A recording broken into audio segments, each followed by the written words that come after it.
Welcome all, and thanks for tuning in again for another episode of the Build Me a Brewery podcast. This is part 4 and our final episode of the Brewery Consulting and Quality Management segment.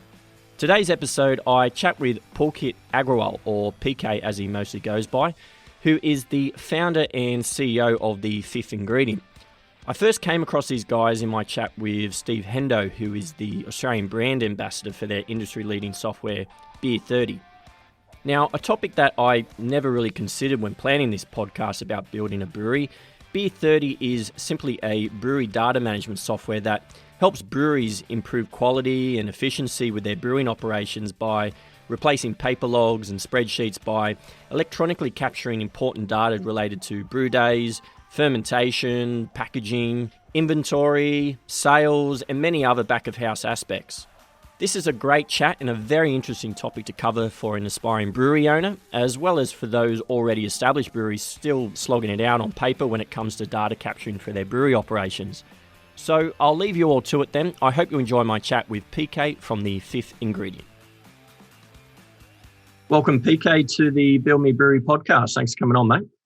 Yeah, thanks for having me, Chris. Really appreciate that, and looking forward to chatting more about building the brewery side of things. Yeah, well, how we got in contact. Well, I first came across you guys through Hendo from Rockstar Brewer, and he's going to feature on an earlier episode. He spoke highly of you guys and what you do for the, data management side of the brewing industry. And it wasn't, a concept I actually looked at before starting this podcast, and it's amazing some of the people that have reached out and talked about all these other elements to consider when starting and even running a brewery. And you reached out and talked a bit about what you guys do and what Beer30 and the capabilities, and it was quite interesting to hear the suite of services you offer. And wanted to take this episode and focus on quality management, data capturing, tracking, and all that, which Beer30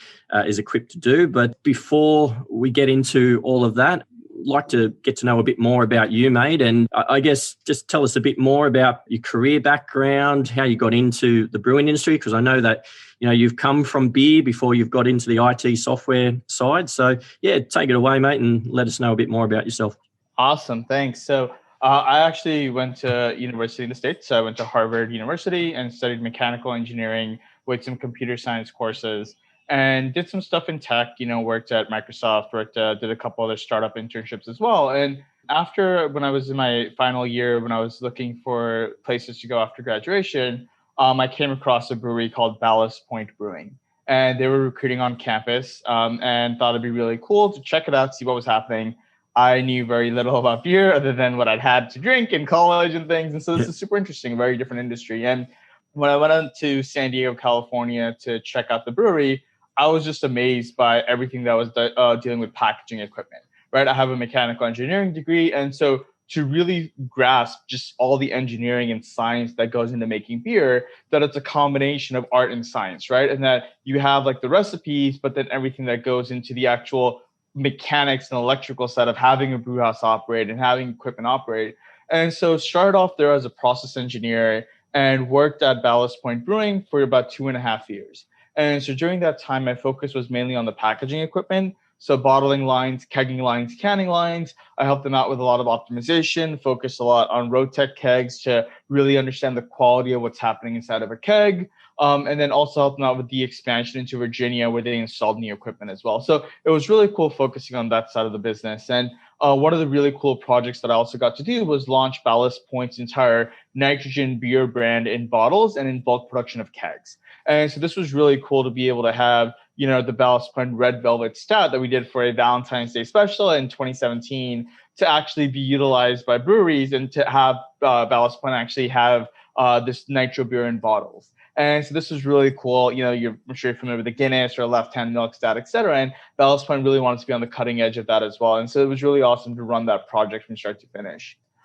So after about 2.5 years, I left and started the Fifth Ingredient. And the thought was, the 4 ingredients in beer: water, malt, hops, yeast. The 5th ingredient is data. And the real thought process here was that, I wanted to actually utilize this element to do consulting for breweries. And what I realized was that as I was hitting up some breweries in San Diego, and as I was traveling to Toronto, Canada, or even back home to Miami, Florida, as I visited some breweries, I noticed that even if people had some sort of brewery management system, right? Whether it was some of the ones that people are well known, or some of the other ones that are there, it would be very difficult to try and consult for somebody when all they had was paper logs, spreadsheets, and whiteboards, right? And imagine you go to a brewery like, hey, I'm here to look at your data, and they're like, oh, here's a binder full of brew logs. You're like, this isn't going to help me. And so at that point, I realized that the current data management softwares that were in the industry kind of had an element of it that was lacking. And that was on the brewery process side, right? And coming from the process world myself and running a lot of the QC stuff for packaging and things like that, it was really cool to think about, hey, let me try and build out this software. And so that's where the Beer30 concept came out. And so launched a version one of the software, an alpha version rather, in January 2018, just to see if people were interested. And that year I went to CBC, the Craft Brewers Conference. It was happening in Nashville, Tennessee, and checked it out and got a lot of really positive reviews, even from people that were using what are now competing softwares like Orchestrated Beer or Ecos, and using those softwares, and yet they were still very interested in looking at something like what Beer30 was in that alpha version.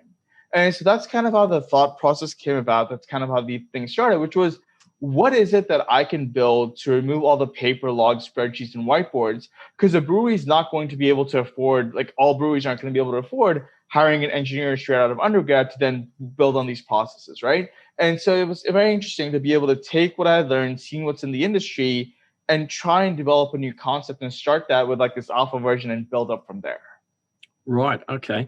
And when was it exactly you did launch with Beer30? What year was it? So had an alpha version January 2018, but then had our first paying customer May 2018. So that's kind of when like the first phase, like version one of the software came about, when we had our first paycheck coming in, yep. Or first, client check, not our first paycheck, but first client check, first revenue rather. And it was during that same time as well that I met my business partner, Ryan Ellis, as well. Who's now co-founder and chief operating officer of the company. And he's been instrumental in making everything happen since he joined the company back in June 2018. Right. Okay. And you pretty much service globally. Looking at your website, you apply to breweries all over the world, and have built up quite a good portfolio of breweries here in Australia as well. You able to tell us about some of the well-known breweries that use are clients of yours? Yeah, for sure. So really cool. I mean, the growth that we've had has been phenomenal in 2020 alone as well. And, we have breweries ranging from as low as 7,000 liters a year, which is, very, very small, all the way up to the big players that are doing about 55, 60,000 hectoliters. Right. So getting onto that really nice cusp of things. So it's been really cool to just see that growth happen. And when you start hitting that like 6 million mark, seeing just like, how it is to see these customers using it. And so at this point, as of today, December 16th, we're in over 132 breweries right now across 12 countries, going from Australia, where we have about 45 breweries roughly, to the US, New Zealand, Mexico, Canada. Started to get a couple clients in Europe, got our first brewery in Ireland as well. So It's been cool to see that growth happen as throughout. And yeah, Australia's been really awesome having some of our early adopters there. And Hendo, like you mentioned earlier, has been really helpful with that as well, given his presence and knowledge in the industry. But having, well-known breweries like Black Hops Brewing, Aether Brewing, Your Mates, Rocky Ridge, going down to even the bigger ones that are present, like Moondog as well, right? And working with different people and just seeing what we can do to help the industry as a whole. And the best part is that, like I said, our smallest customers to the biggest ones, Beer30 is easily scalable. So that way it's cost effective and really goes into different modules and features that people of all sizes can really utilize. Right. Okay. And getting into, I guess, what Beer30 essentially is, and best way to describe it is a brewery data management software. Is that right? Yeah. Yep. So the way I think about the Beer30 system is that it's a combination of like what you traditionally hear in ERP world, so the enterprise resource planning world, with what you hear in the lab side as a LIM system, lab information management services, right? And it's that the ERP and the LIM system had a baby, And that's what Beer30 is, where it's a combination of both, where you have the awesome graphs and genealogy trees and process side on the beer production aspect, but then also have the inventory, batch costing, sales, and distribution that you would find in a traditional ERP system. And it's that combination of the two that really sets Beer30 apart from any other software in the industry, because it allows people to have that flexibility for process tracking and actual beer production and sales tracking and cost of goods analysis as well. Right. And so why is it important for breweries to capture data related to their brewing? And Beer30 also captures much more than that, just the brew, not just the brew days, but all the back end stuff of a brewery, like sales and inventory management. But why is it important for a brewery to have, I guess, this type of software? Sure. So what I really want to emphasize is that regardless of what software you're using when you first start off, whether it's Beer30 or whether it's a competitor, start your brewery off correctly by having systems in place that allow you to see from a very high level view of what's happening in your business, but also allow you to go down to a very granular level on a batch by batch basis and understanding what's happening to make proper business decisions. One of the things that I noticed was that many companies would really not understand what was the difference between batch 7 versus batch 8 for their same flagship beer, right? And at that point, what you realize is that you're building a customer brand and you're building this element that there's a customer following, where if you open up that IPA, it's always the same for that particular brewery and that particular style, right? And it's true to brand. And so the importance of having a software system for data management is that you really need to be able to compare if everything is not the same, why is it not the same, right? What's happening in the process that's making things differently? And the key is that, sure, many people can spend, hours to days to weeks building out spreadsheets and building out all of these paper logs and things to track that information. It's possible, right? It's been happening for years. But it really comes down to, well, why would you waste all that time and energy building something when systems already exist where people's full-time jobs, like myself and Ryan and our team, is to build that software? And it's not just designed for one person, it's designed for hundreds of breweries, right? And so with that, you're getting this awesome element of crowdsourcing best practices on what you want to do when it comes to the quality aspect of things. And so those are some reasons why what I tell customers, especially new ones that are just starting off on building a brewery, is look, you need to basically start up with us that day that you order your first set of grains, hops, and adjuncts. Because at that point, you want to make sure that that purchase order is in Beer30, so that way the actual cost landed for each grain, hop, and adjunct is being properly tracked. So that way, whether it's in 6 months, whether it's a year, you know exactly how much it's costing per beer, per pint, per liter, to really be able to understand. And that's the importance of data, where it goes just beyond comparison, but actually understanding how successful your business is and what the profit revenue are looking like. Yeah, and I would imagine that a lot of people starting out, like if it's a micro nano brewery, or even people going straight up into, maybe a brew pub or production brewery with a tap room, this is probably going to be an expense that is going to be an afterthought. Would you say that? It's typically something that, they're focusing on equipment, they're focusing on dialing their recipes in, getting their brewery and their doors open. The same of what would be probably for the marketing and sales aspect of the beer. It always seems to be about just getting the fancy, shiny equipment in, and that's where all my money's going to go. But do you find a lot of breweries, they're hard to convert in the early days, or do you think it's more reserved for the more established guys who are starting to see the writing on the wall with it? That's a really, really cool point they're bringing up. I think the industry that we're in right now is the craft beer industry as a whole is becoming extremely competitive, right? We're noticing that the number of barrels, especially if you look in the US, the number of barrels that are being brewed over the last 3 to 4 years is flatlining at this point. But the number of breweries in the US has been increasing from 6,000, 7,000, nearly 9,000 that we have right now. And what that's leading to is people realizing that you can't just win off of just having the stainless steels or having the beer that's there. You win because you're able to maintain quality and cut back on costs, right? And that's where something like this really comes into effect, where my goal and vision for the fifth ingredient is just like you said right now, right? Where people, when they open up a brewery, they're like, hey, I gotta get this particular probe, I gotta get this particular tank. Everybody knows you start off a brewery with a pH meter, right? You need to have that. I want it to be that is the same mentality that people have is I need to get a software in my system in my brewery from day one. And ideally it's Beer30, but even if it's not Beer30, get something in from day one, just so that way things are being properly tracked from the very beginning. And I think that's really what's helping set breweries apart, the ones that are kind of playing catch up as opposed to the ones that are being proactive with that data and using the intelligence that the data set can do and the software can do to help them be more proactive and brew better beer. So those operating on more, I guess, old traditional methods of Excel spreadsheets and paper-based brew logs, they're probably exposing themselves to consistency risks. Would you say that? I wouldn't say consistency risks, only because I've seen some very robust spreadsheets, right? I've seen people that are going, multiple pivot tables in and multiple analysis things. I think what the bigger downside is the amount of time and energy that is being spent to build something that is of that caliber where it's not a risk, right? Because you can definitely build something out like that, but there's accountants that can run circles around me in Excel and run circles around me in coding even, right? And people can do that, and that's awesome. But the real question becomes, you're opening up a brewery because you want to brew beer.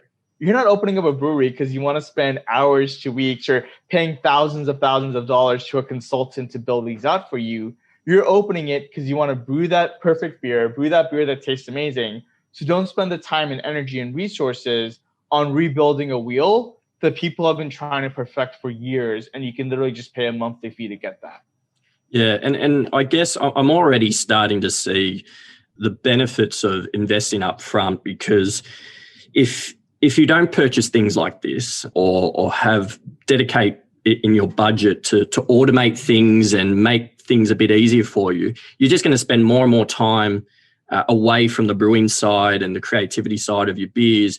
And you're probably going to have to eventually hire someone that might have to do that if you didn't go down the beer software route. And so it's all, I can't remember who it was I was talking to, maybe one in the equipment sourcing aspect, where we're talking about how automation can act as another staff member. And rather than paying 80 to 100 grand a year salary, it's paying for really to make your life easier, streamline things, and you can focus more on the brewing side and not so much on, like you said, building out spreadsheets and data capturing on the manual way. Got it. Yep, you got it. Exactly. That's the key. And what I really want to emphasize with that as well is we're not talking about a $50,000, $80,000 capital expense, right? Like, for example, Beer30, our pricing is set up where it's tiered based on the brewery's annual output and the modules that you're using, right? And so this gives people that really nice flexibility where they can pick and choose what they want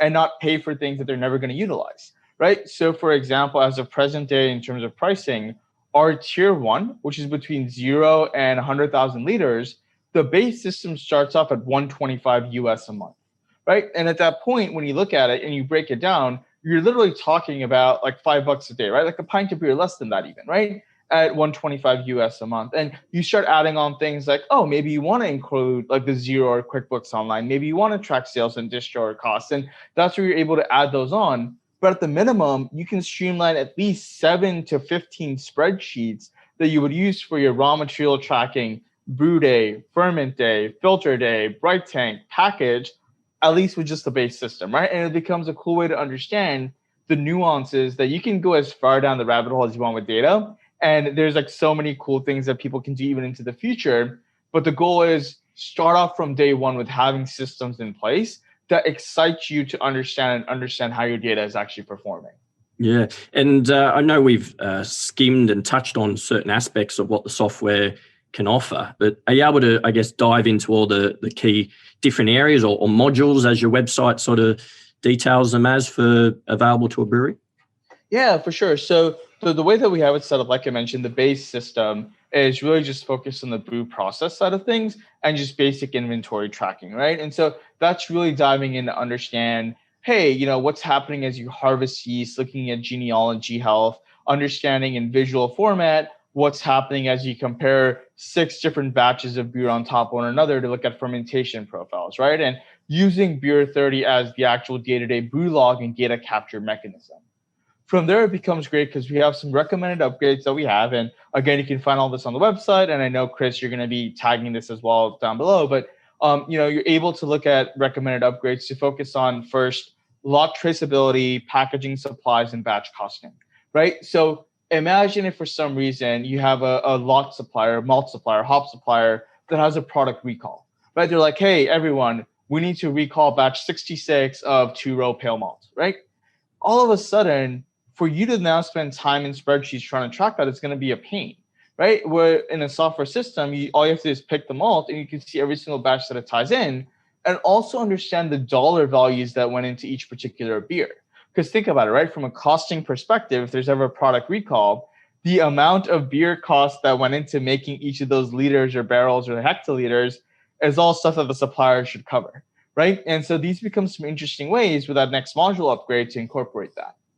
From there, the next upgrade that we tell people is to focus on sales and distribution if you're making that happen. Where now all of a sudden you can use Beer30 to track the entire finished goods inventory and understand exactly what's happening with finished cans, bottles, kegs, understand which accounts are being successful, right? And really dive in to understand what the sales are. And with the first aspect, which shows you the cost module, now you're able to dive in on the revenue side and compare them to really understand what the entire profit analysis ends up being. That becomes a really cool way to add in sales and distribution. From there, another module that we have is integration with Xero and QuickBooks Online. So as you make a purchase order, as you make a receiving voucher or tax invoice, syncing those up directly with your accounting system, right? You'd be surprised. There's so many breweries that the Fifth Ingredient has worked with that we've actually helped them really streamline their accounts payable and receivable just based on the advice that we have from so many successful breweries on how they should be operating their cost of goods, their AR, their APs, in order to make sure that things are being properly tracked in the Xero or QuickBooks Online world. And then from there, another recommended upgrade that we have is focusing on sensory and quality.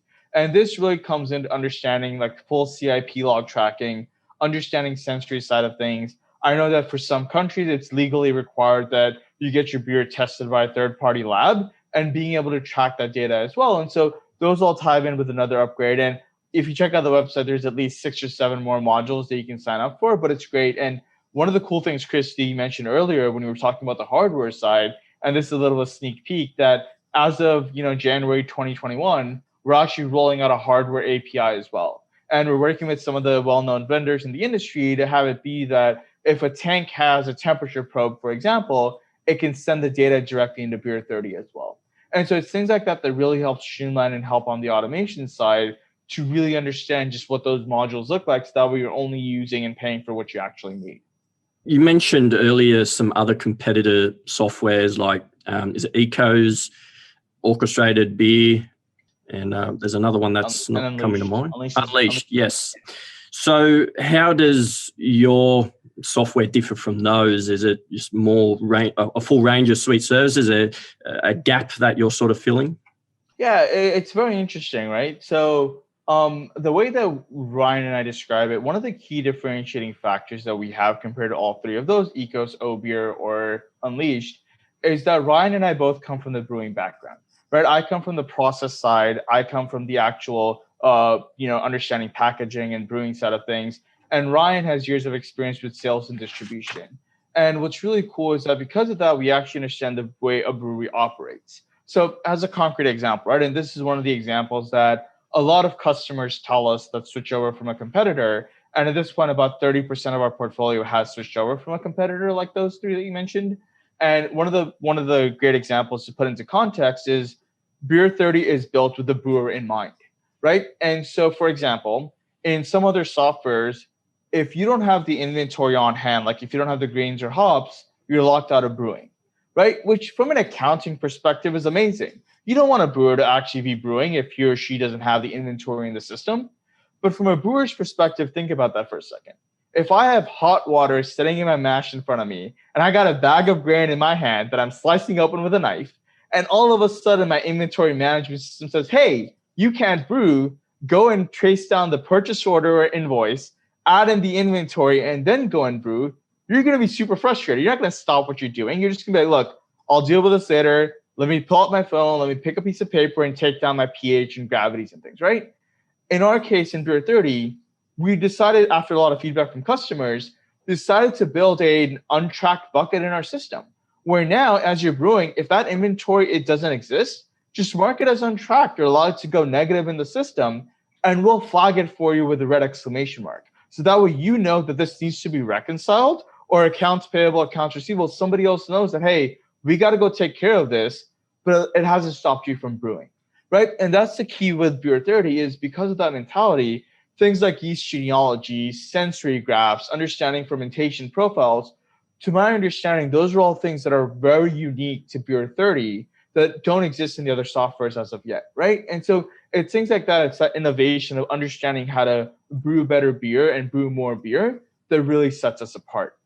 The other thing that's really awesome is that in terms of getting up and running, most breweries are up and running within a couple hours. And if you look online, there's a great testimonial from the team at Aether Brewing, Dave Ward, where we actually did an onboarding with them and wrapped up a call around 11 p.m. my time, and that was back in Pacific time, 11 p.m. And they're like, we're in, what do we do? And I was like, well, I'll throw you a curveball. How about we onboard you in the next half hour? I'll send over the paperwork and let's get going, right? Yeah. And it was around 5 p.m. Brisbane time for them. And it was great. We did the onboarding. Within 24 hours, they were up and running with everything in stock take and inventory world. And then within 36, they were legitimately brewing in the software. So that's the other cool thing, which is we're not talking about taking you weeks to months to get up and running. It's legitimately hours to days. And it's amazing to see people not spending weeks to get a stock take done. It's literally between hours to days, and it's amazing to see that. Mm. And I noticed on your website that you do a free demo where you run people through all the dashboard and all the other aspects of it. Do you also have a trial period where people can maybe trial it out for a month or so before, really signing up with you guys or going, the full 9 yards with you? So that's a really fun story with that as well. So we actually ended all free trials at the end of 2018. Jan 2019 is when we got rid of that. And there's a fun reason behind that, right? And it comes to one of your earlier points, which is how valuable people think of the data. And one thing that we realized was that many breweries would really consider this kind of like a free gym membership, right? Where if I give you a free gym membership, you'll probably go the first day or two and you're very active about it. Something comes up, hey, I got to go order the grain, I got to go do this or that. And using something like Beer30 becomes secondary, right? And people fall into those old habits. And at that point, it's that system where if you're not on top of it on a daily basis, it's going to become homework. And so what we realized was that when we had that free trial period of 30 days, that, depending on the brewery, how eager they were, some were off to the races, and others would use it very intently for the first couple of days. Weekend comes around, they get it on a Monday morning. Hey, the hot liquor tank isn't working. I got to go deal with these things. And all of a sudden it's gone, right? And so instead, what we decided to do after a lot of trial and error is that we do the free demo. And then what we do is if a brewery is interested, we set them up with a fake sandbox account. That way they can actually go in there and have a play with it on their own time, understand the user interface. There's a bunch of fake data in there and they can go add their own fake data, nothing proprietary. That way they get a feel for the system, right? And if at that point, they're like, look, we like the system, we like the interface, the usability of it, then we're like, cool, let's get onboarding started and then become a paid customer. And so we realized that even just by giving that demo aspect of it and giving them that fake sandbox, it served its purpose of letting people get a play for it rather than committing right away. And that's been massively successful for us to do something like that. And successful for the brewery as well. Yeah, okay. And you mentioned earlier a bit about some of the back-end stuff and how it can link in with Xero and QuickBooks and all that. So I think I may have misunderstood when doing my, pre-interview research. But so if someone's looking at, the Xero software for the accounting aspect, and you'd still need to subscribe to that, Beer30 doesn't replace that. It just talks to it. Is that right?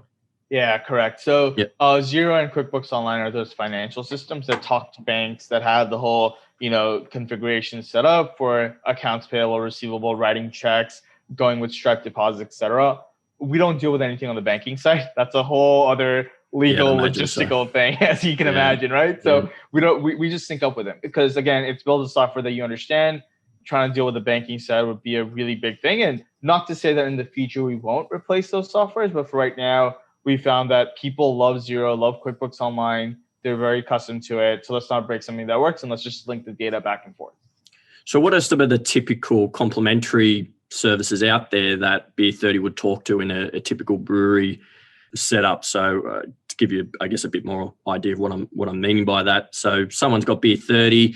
They then also subscribed with Xero for the accounting aspect. Any other complementary services that breweries tend to use that where they all sort of intermingle and talk to each other? Yeah, I think what I've seen from a number of customers is that they use the Xero QuickBooks side for accounting. They use the Brewer30 side.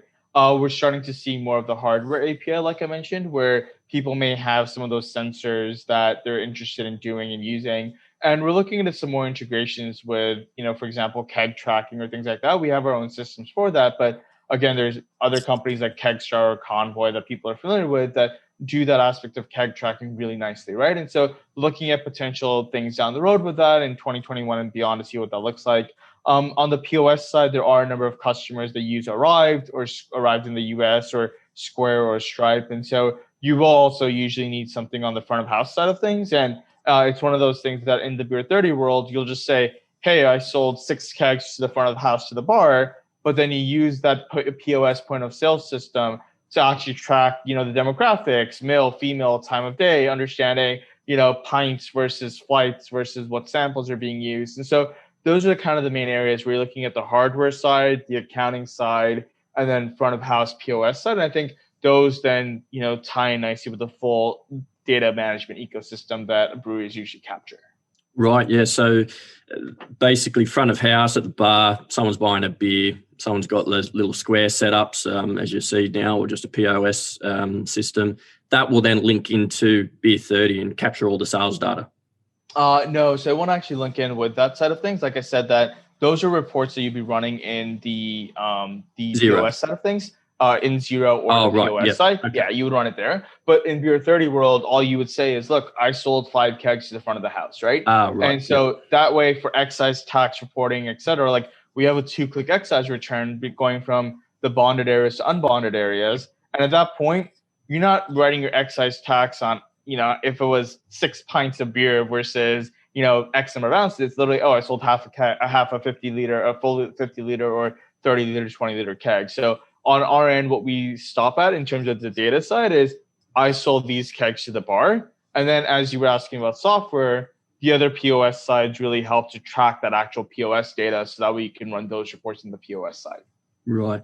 I think I saw on your website as well that the amount of users is unlimited, and which is a great thing. I know that some software or providers, regardless of whether it's brewing software, they'll only limit it to maybe 2 or 3 or up to 5, and then you've got to purchase ones after it. So, yeah, that's really handy to know. What sort of access do, I guess, the users have with it? Is it available on phones, iPads, sure. or whatever? So what's really awesome about this is the unlimited users thing is something that we have as a core fundamental belief in the system. Yep. And the thought process is you want to capture as much data as possible, right? And so with that, you want every single user that's entering in data to have their own login. That leads to data transparency. Everything is timestamped in the system with the person's username. So if there's an issue with fermentation or pH or things like that, you know exactly who took those readings.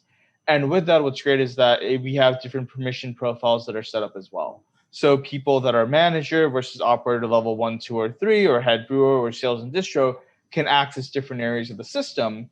And then what's awesome about the way Beer30 is set up is that everything is entirely mobile, tablet, and laptop friendly. We have everything as a web app, so that way we have full control over the entire stack. Things are hosted on Amazon Web Services, so they're easily scalable. And it's great because it's some of the cool testimonials on our website. The Brewing Project is one of my favorites. They're out of here in the US and Wisconsin, and they had actually purchased iPads for their team members. And within 2 or 3 days, people just didn't want to use the iPads anymore because they realized it was so user-friendly on their cell phones. And so that's a great example of people, having that full flexibility where it's mobile, tablet, laptop friendly to really allow you to see the entire picture. Yeah, no, that would be handy. And so people they're at home and they can monitor what's going on in their tanks. And if you've got that hardware API, is that what you called it? Where it's linked in, you can see temperatures and Exactly. Yeah. Is there if it's all tied in neatly there, is it the ability to adjust the sort of temperatures and settings, or not quite yet? No, that wouldn't be on our end. We were just looking at read-only data, as you can imagine. Monitoring. That's really on the hardware vendor side of things, whatever they're doing, especially when it comes to their automation, their security firewalls. I mean, imagine if you could somehow hack that, right? Where you can then control somebody's entire glycol skid. Yeah. So that's a liability on that end. So no, we would only show the read-only side.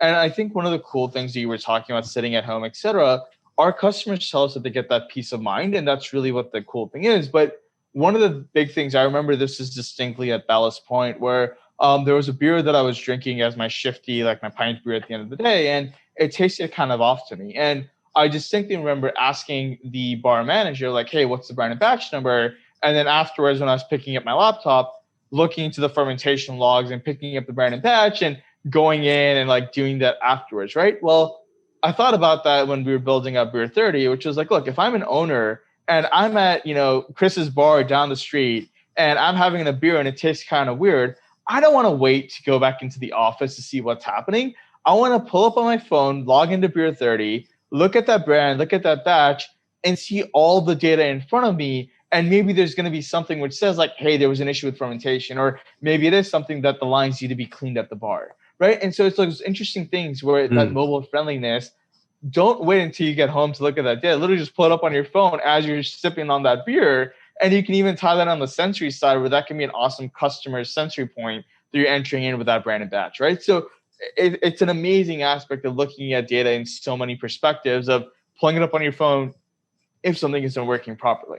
Yeah, no, and I noticed that, you can look at the logs and I guess capture, like you said, sudden rises in temperature might cause off flavors like diacetyl or something like that. And so next batch you do, you don't repeat that, you can refine it more. And I can already see how powerful that can be, with especially in the early days. And I guess coming back to what I was saying earlier, is it worth the money in the first 12 months to a new brewery? Is it something they maybe evolve and expand into, something like Beer30? But it's start off from the beginning. I mean, think about it, right? Like, you're not going to skimp out on a pH meter. You're not going to skimp out on a hydrometer. You want to capture the gravities accurately.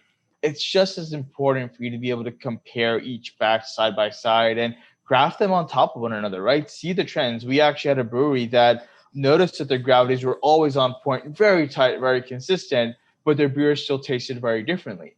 And then when they started graphing those same 6 beers on the pH side, as an example, the pH could range anywhere from like 5.1 to 5.9, right? And what they realized was that their knockout pH was varying and deviating just because of the water chemistry that was coming in from the city being different. And at that point, they actually had to adjust the lactic acid that was happening during the brew side, right? And it's examples like that where, as you're dialing in that brew house, you want to be able to track all these different parameters and start comparing it. Because once you realize that batch number 5 is that perfect blend, that treater brand that you want to be able to repeat that. And you don't want it to be that all of a sudden, once you hit it once, you're not trying to scramble, decipher somebody's scribbly handwriting. Is that a 6 or is that a 5? Like, what's that number? Like, how do you repeat it? You want it to be that it's standardized, it's consistent. And you even want the system to yell at you if you're not, right? So in Beer30, you can actually set up tolerances where if on brew day things aren't within spec, the system can flag it as red, yellow, or green, right? And so that becomes an amazing way to dive in from day zero, from that very first brew that you're doing, to understand how things are deviating just over the first couple of weeks. So, Chris, to your point, as you're building a brewery, I encourage everybody, make a decision, do some research, understand that, hey, as soon as I make my first PO of grains, hops, and adjuncts, this is the software that we're going with, and this is what we're using to have everything consolidated right from the very beginning. Because, you can always grow into it, but honestly, you can start off from day one and have every single beer recorded to date in that system. Well, like you were saying earlier, one of your smallest customers is only doing 60 barrels a year. So was it 60 barrels? Yeah, 60 barrels. Yeah, wow. And the reason why he did that, because he's like, hey, I'm a one-man team. I don't have time to build out these spreadsheets. My time is valuable. They were doing a lot of barrel aging beers as well. And he's like, look, I just want a system that works. You guys do it. I'm willing to pay the $125 a month plus the barrel aging module cost of $24 a month at that time and get this going, right? So for less than $150 a month US at that time, this was like 2.5 years ago when he started, 2 years ago, he's like, cool, we're in, right? So it's things like that that really help people rationalize your time is money, right? And for him, having a software system that worked instead of him building out spreadsheets was money for him, right? And so that's why having 60 barrels a year, that's awesome. And having somebody do that and use a system is amazing to see. Yeah, no, and listen, people might be viewing that, oh gosh, that's another added cost, and I just want to make beer. But I think a lot of people listening to this podcast, if they have from the very beginning, is starting to understand it's not just about brewing beer. There's much, much more to that, and there's got to be some organized systems around it. Right? Yeah, you're running a business. Like, sure, you can make the world's best beer that you have, right? But if that beer is costing you 3 times what you're selling it for, you're not going to be in business, right? It's a hobby at that point. And, it's really understanding and breaking down that to be a successful business, you need to understand all the nuances that go into running a business. And what that means is understanding from day one, look, this is what it's going to take. It's having a software system that can help me know that this pint of beer, that a 24 pack of cans is costing me $14 to make, $14.50 to make. And replicating that, understanding your margins. And that's really what's going to set breweries apart as we go into the future, right? And as the industry as a whole, whether you're looking at the US, you're looking at Australia, you're looking at other areas, the breweries that can keep quality up top. Because at this point, if I try a beer at your brewery and I don't like it, there's so many breweries that legitimately just go down the street around the corner and there's another brewery that I can try, right? You've lost a customer. Yeah. And if I'm selling you beer at, $6 a pint, but it's costing me $5, $4.50 a pint, are those profit margins accessible for me to actually keep and run a business, right? And so those are the key aspects, that quality and costing side, that really will determine the winners and losers moving forwards when it comes to the brewing industry as a whole. Yeah. And I guess before we move on to our next segment, where I want to get some of your insights about some of the new latest tech coming on the market, in the software space related to the brewing industry. One thing you shared with me prior to us sitting down doing this recording was a really cool presentation that you did with the craft beer community, which is a great group, may I add. I think Andrew Copland runs it. And, that really did give me a lot of insight, actually visually seeing how the dashboard and all the inner workings of it, looks like. So I will encourage people to check that out, and I'll aim to put that as a link in the show notes and maybe across some of our social media so they can sort of get a greater look at it. And obviously listening to this episode will also give them a bit more insight as well. But yeah, moving on to, I guess, interesting insights around the space you work in for the brewing industry. Off air, you mentioned a couple of things where AI is starting to make a really big push, automation, et cetera. Are you able to, I guess, share some of your knowledge around all that?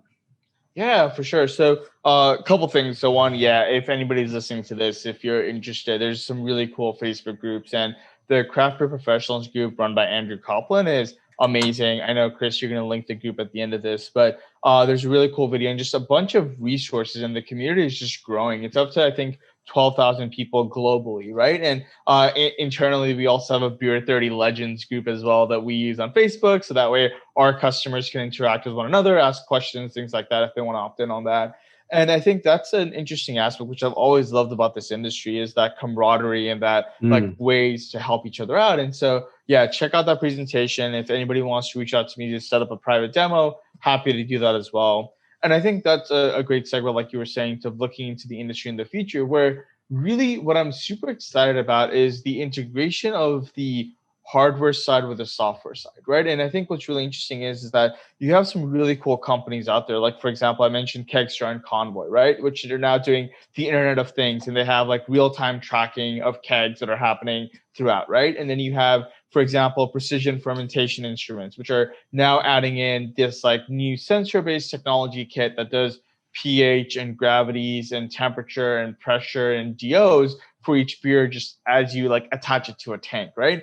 And so there's really cool technologies that are happening. And what I'm seeing as the next trend, and this is something that Ryan and I talk about a lot, is understanding that the industry is really turning towards being proactive with your beer and really understanding that instead of just looking at data after the fact and being reactive, trying to understand the trends that are coming up with that same brand and different batch numbers to see what you can do to maybe shave off a day for fermentation, right? Understand a way that you can just export out data and visually start seeing and start spotting abnormalities that happen.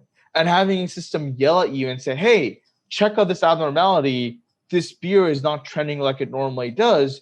You may want to fix that, right? And if you catch that in the first 24 to 48 hours for a beer, that could legitimately be the difference between you dumping an entire batch of beer versus being able to salvage it and still make that killer beer, right? And so I think that's where the direction that all this data is heading, of having those two systems talk to one another and having something like Beer30 be that like middleman software that's the front of having the hardware pieces going into Beer30 and Beer30's insights and analysis, and really being that portfolio piece. And I think that's what's going to happen. We're going to see more of this like integrated full stack side and people coming up with some cool algorithms and being able to predict like, hey, based on sales information in the past of the last 3 years, you're about to come up to your busy season and you want to produce X percent of lagers, Y percent of IPAs. And oh, by the way, based on the entire industry as a whole, out of 500, 1,000 breweries, we're seeing these are the main 6 types of beers that people are doing,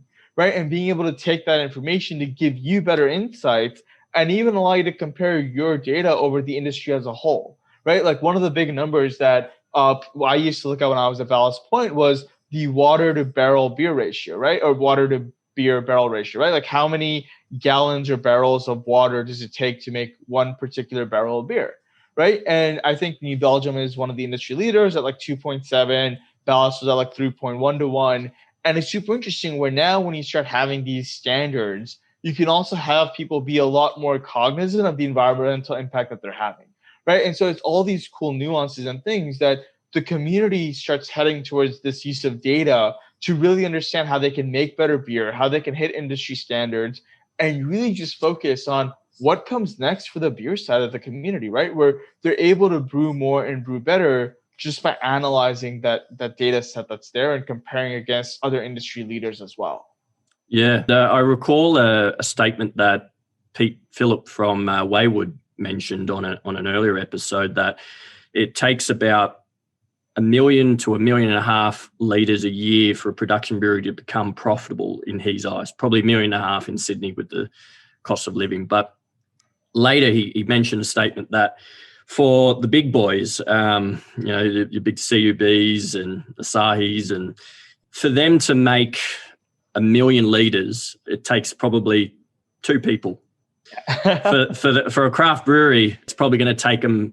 It probably would be about 30 people, is what he said. So yeah, when I was at Ballast Point, Ballast Point, for those who don't know, Ballast Point actually sold to Constellation Brands for $1 billion US.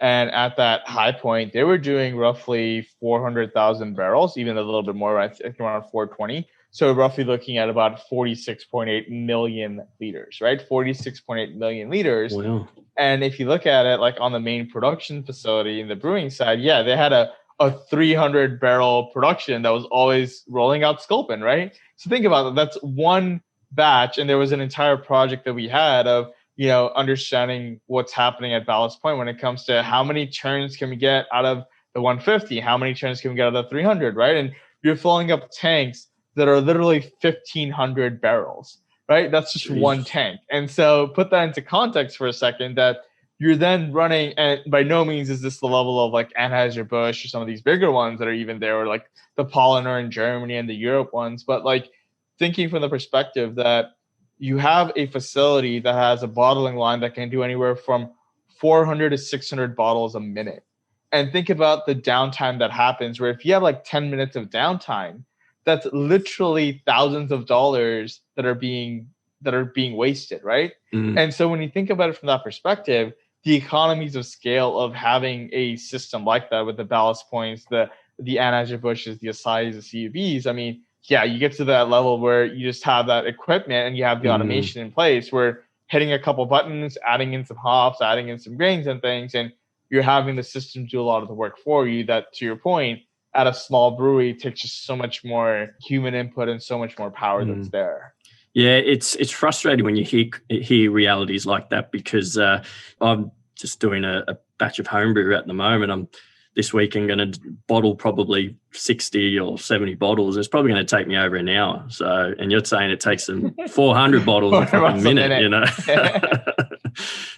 So, it sounds like there's some absolutely amazing equipment coming on the market. And I guess it just depends on how people value automation over cost. You know what I mean? Like if you can dedicate some money towards it, and budgets are going to be tight for people starting out. It's not cheap running and opening a brewery, but you know, if you can see the long-term value of it, you know, there's systems like yours and many others that people should definitely consider looking at. And it's something that I will be as well.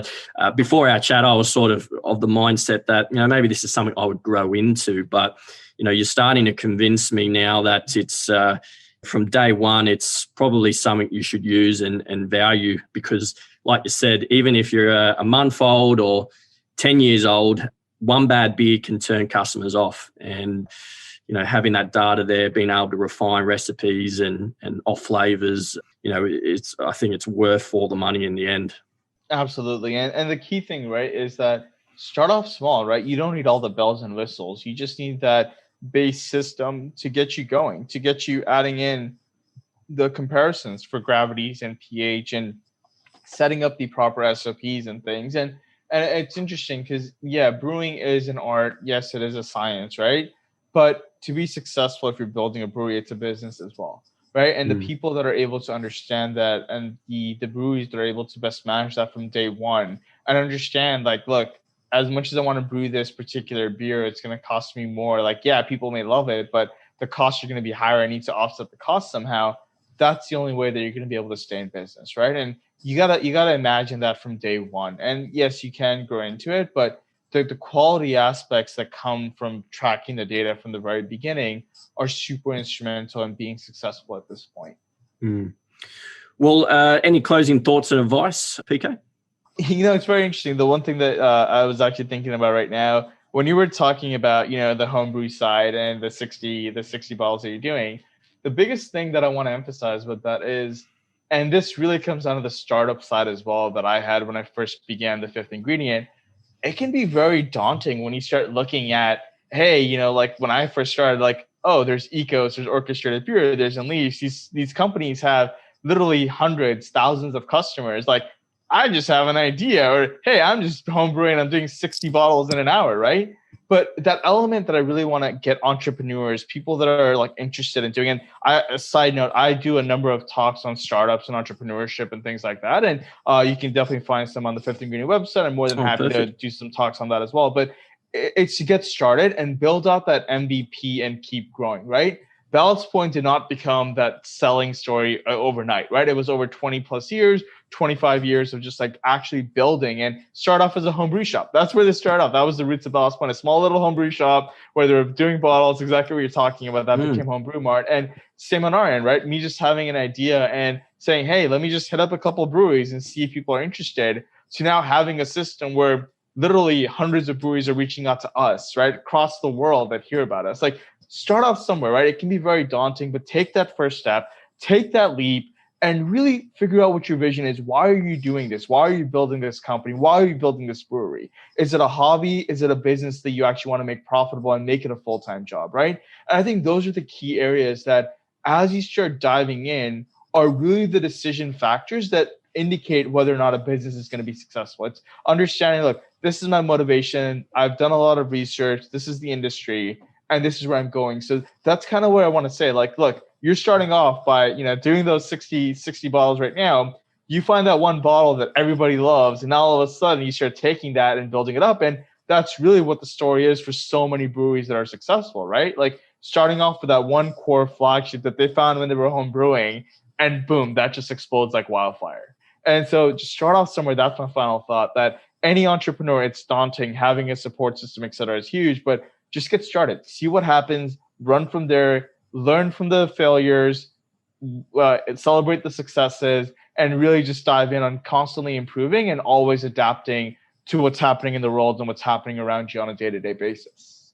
Yeah, perfect. Well, that's a nice, I guess, closing thoughts and advice on all that. And there's a lot of the people on here have said similar things to what you were saying earlier, that go out into the beer community and talk to people. Everyone's so welcoming and sharing of information. And then that's what I wanted to demonstrate with this podcast, is that because it is difficult to piece it all together. So what you've provided today is another piece of the puzzle, and a very important one, and probably another overlooked one, because I know it wasn't something that I was considering going into this project. And I'm really glad that you did sort of bring it to my attention and have this opportunity to sort of come on and explain Beer30 in a bit more detail. So, and once again, I will link to your website and also the presentation that you did with craft beer community, and I guess maybe just leave people with some maybe an opportunity to plug things a bit further. I know you've already talked a bit about Beer30, but any other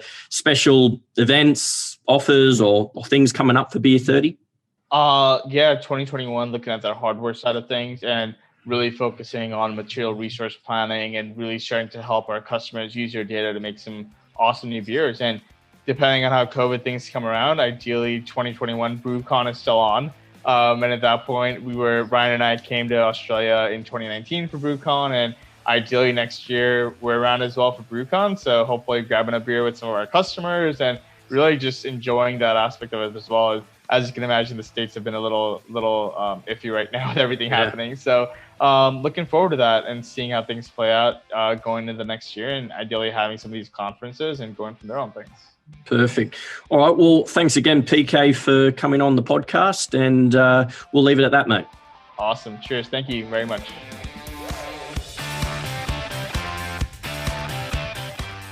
Thanks for listening to the Build Me a Brewery podcast. That concludes our Brewery Consulting and Quality Management segment. The next segment, we move into a very exciting topic, which I'm sure is for most, and that is brewery equipment sourcing. Another giant 4-episode segment where I chat with experts both here in Oz and overseas on the many important considerations, not only on the right equipment and supplier, but the forgotten aspects of tailoring that equipment to the type of brewery you want to be and the site location that you've secured. So make sure you tune in for that, which will be available next week. As always, if you are liking the podcast so far and find the content useful, please give us a follow and rating on whatever platform you're listening on. Also, follow us on all our social media handles, as well as visiting our website, www.buildmeabrewery.com.au. Much more complimentary content will be coming your way if you sign up to our mailing list. I'm Chris Hayton, your host, and this is the Build Me a Brewery podcast.